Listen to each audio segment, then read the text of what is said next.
tugas yang menanya itu bukan dari mentor, tapi dari menti. Yeah. Jadi mentoring itu beratnya di mentinya, bukan di mentornya.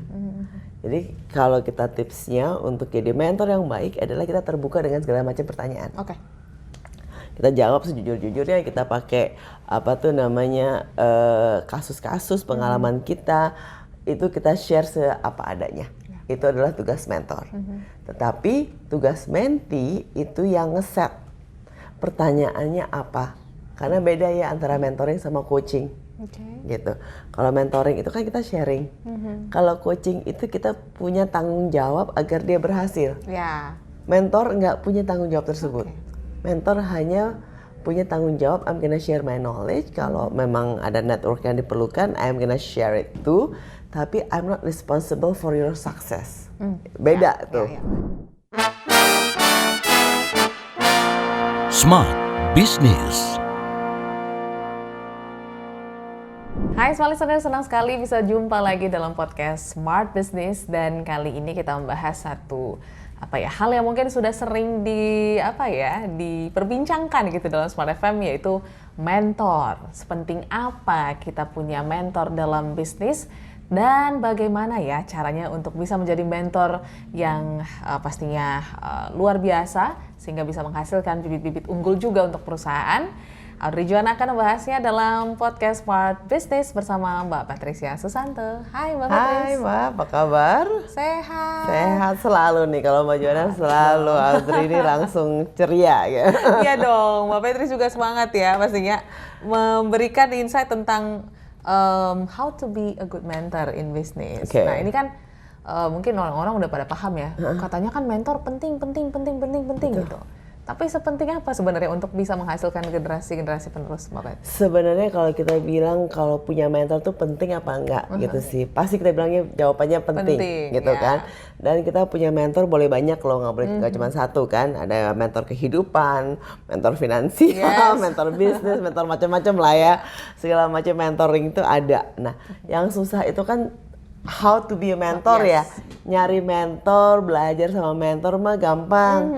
Nah, yang susah itu kan sebenarnya gimana sih kita jadi a good mentor. Nah, ini yang menjadi tantangan gitu kan. Kalau banyak kita kerjasama dengan universities yang bilang, Mbak mentoring dong. Oke. Kita mau sih mentoring, tapi kita juga bingung yang mau di mentoring apa ya sebenarnya ya. Nah, ini timbal balik sebenarnya antara chemistry antara mentor dan menti gitu kan. Nah, chemistry-nya tuh sejauh mana? Kalau kita chemistry-nya dapat dengan mentinya, biasanya hasilnya bagus dan mentornya juga belajar dari menti. Karena itu kan hubungan dua arah. Nah, di situ kita juga melihat banyak sekali nih mentoring datang ditanyain, Mbak, aku mau belajar tentang negosiasi dong. Oke. Apa yang mau dibelajarin? Tanya. Nah, kalau nggak ada yang nanya, terus kita ngomong apa juga bingung. Itu. Jadinya kalau kita mentoring, biasanya tugas yang menanya itu bukan dari mentor, tapi dari menti.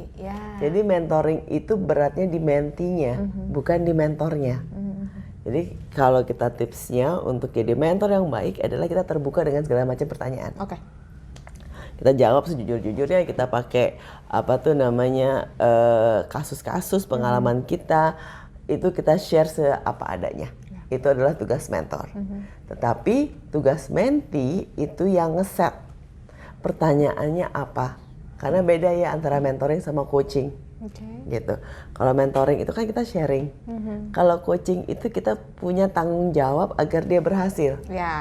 Mentor nggak punya tanggung jawab tersebut.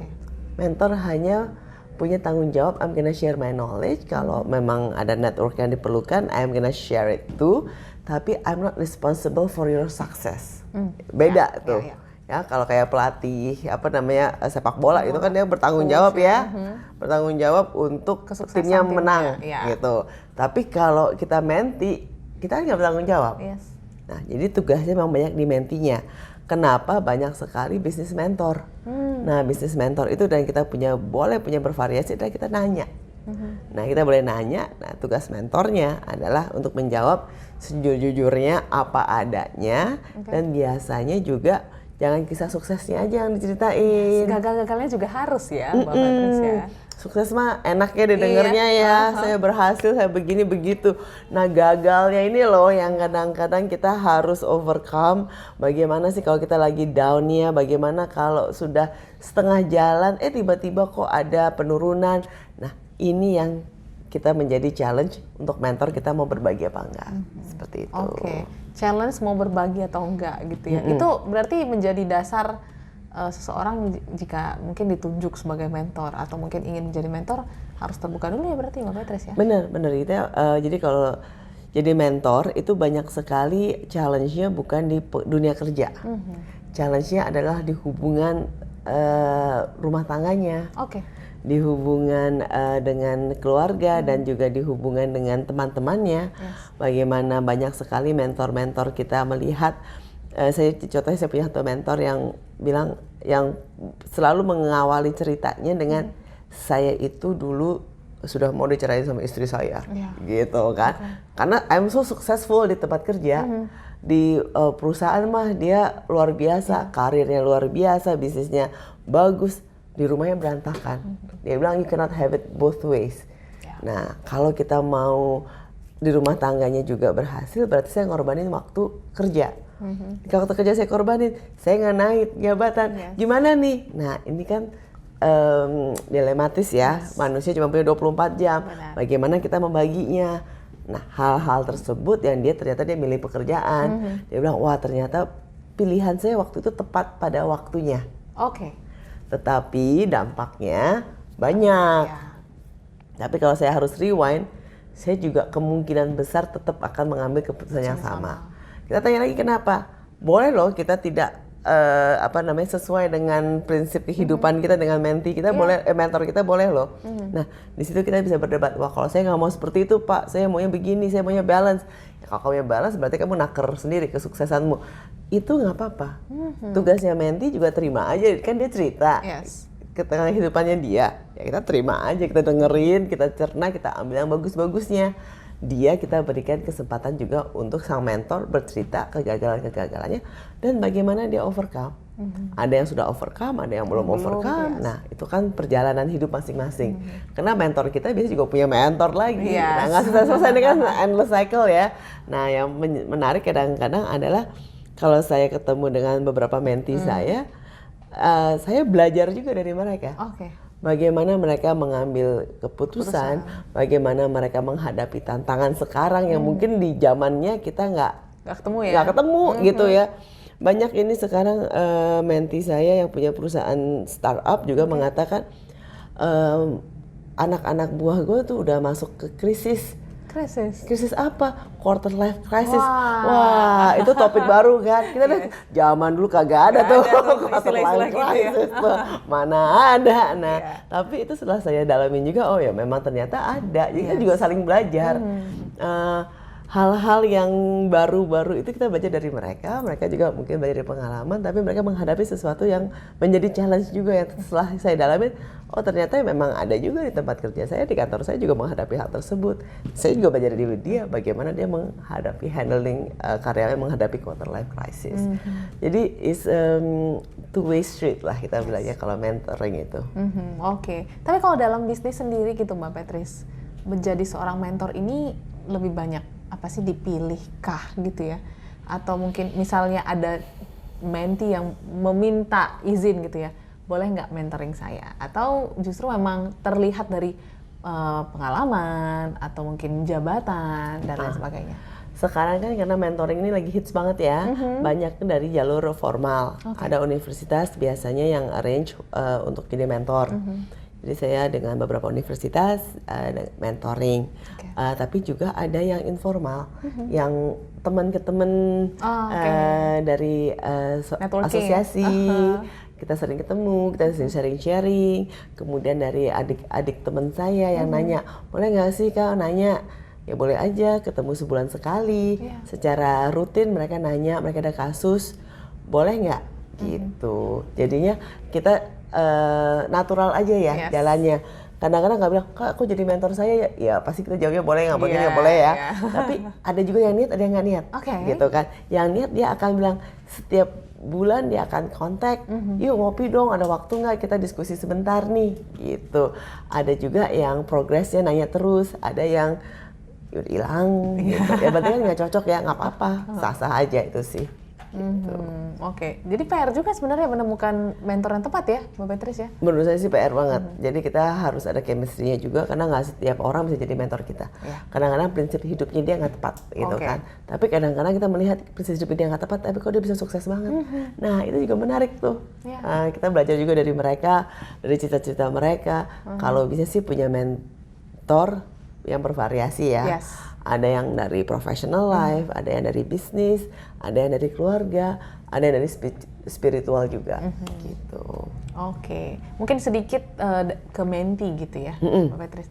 Menti ini apakah harus melahap semua yang disampaikan oleh mentor atau justru tadi kan karena bervariasi ya, jadi pembentukan point of view berbeda gitu? Diambil yang sesuai, jangan semuanya karena pengalaman dia belum tentu pengalaman kita. Zamannya dia juga udah beda, gitu kan. Kalau kita ngomong dengan yang senior-senior nih, kemarin saya ketemu dengan beberapa orang yang senior udah 80-an lah ya. Jadi zamannya dia sama zamannya kita udah beda.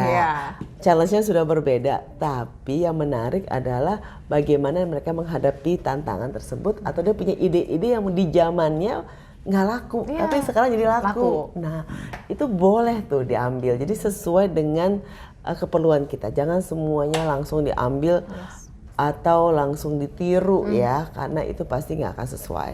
Ada beberapa orang yang punya prinsip hidup tadi saya katakan berbeda karena mereka mementingkan bisnisnya dibandingkan dengan keluarganya. Kalau itu kita nggak sejalan ya jangan, gitu. Tapi ada orang yang menghalalkan segala cara. Yang kita ambil bukan bagaimana cara menghalalkan segala cara, tapi bagaimana dia bisa diterima oleh segala macam jenis dan bentuk orang, gitu kan. Dia bisa get along with everybody. Itu yang kita terima ya, mungkin dari diskusi kita 1 jam, yang kita ambil mungkin cuma 15 menit, cuma 20 menit, tapi intisarinya itu yang kita ambil. Jadi nggak usah semuanya langsung kita ambil mentah-mentah. Oke, jadi pintar-pintar memfilter ya. Yes, itu kalau jadi menti itu harus pintar-pintar memfilter sama pintar-pintar bertanya. Ya, karena tadi tugasnya adalah di mentinya. Nah, dia harus bertanya, pertanyaan juga harus tajam. Kalau enggak ya nggak dapat apa-apa akhirnya kita, gitu. Kalau udah tahu nih prinsip hidupnya berbeda, ya jangan ngomongin prinsip hidup, tanya yang lain gitu. Kadang-kadang pertanyaan simple, bagaimana sih tadi handling marketing atau handling karyawan yang suka ngutang, gimana sih caranya? Yang halnya simple. Nah itu dapatnya banyak. Kalau kita berikan waktu mereka berbicara, akan dapatnya banyak sekali. Yang mungkin Anda alami juga boleh ditanyakan gitu ya, gimana mereka mengatasi ataupun melewatinya. Oke, ini menjadi tips sedikit lagi mungkin Mbak Beatrice. Apa yang mungkin harus dilakukan ya ketika kita mungkin dimintai tolong untuk menjadi mentor dalam bisnis? Kalau kita boleh dengan mentor, kita boleh bicaranya gini, tujuannya mau apa sih? Mau kemana? Yang penting harus ada tujuannya. Kemudian setelah ada tujuannya, apa yang kamu ingin dapatkan dari saya sehingga kita juga bisa prepare. Jadi kalau untuk mentor yang baik itu sebenarnya kita juga prepare, kita juga paham mereka bisnisnya apa, baru kita bisa memberikan sharing-sharing. Intinya keterbukaan tadi ya, Mbak Beatrice ya. Oke, itu dia mungkin yang bisa kami rangkumkan ya dalam podcast kali ini. Thank you Mbak Beatrice dan juga small listeners yang sudah menyaksikan. Jangan lupa kalau ini Anda merasa podcast kami bermanfaat atau mungkin berguna untuk teman-teman Anda atau mungkin calon mentor Anda, silakan boleh di-share dan juga jangan lupa di-subscribe channel YouTube kami. Kita jumpa lain waktu, sampai jumpa dan sehat selalu untuk Anda. Smart Business. Lead you better.